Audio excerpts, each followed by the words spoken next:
Hujan deras dan badai ribut sedang melanda kawasan Kelantan, Malaysia baru saja. Hari ini, Sabtu tanggal 26 Februari tahun 2022, warga di beberapa daerah di Kelantan juga dikejutkan dengan kejadian banjir kilat akibat hujan turun berterusan. Beberapa rekaman yang beredar di media sosial menunjukkan, peristiwa terjadi di kawasan Kelantan.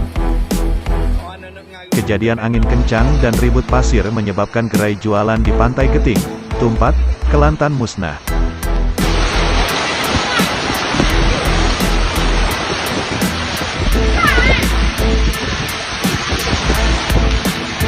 Perkembangan semasa banjir di Rantau Panjang, Kelantan hari ini, Sabtu tanggal 26 Februari tahun 2022, diharap hati-hati buat warga Kelantan, banyak kawasan di Rantau Panjang dah dinaiki air.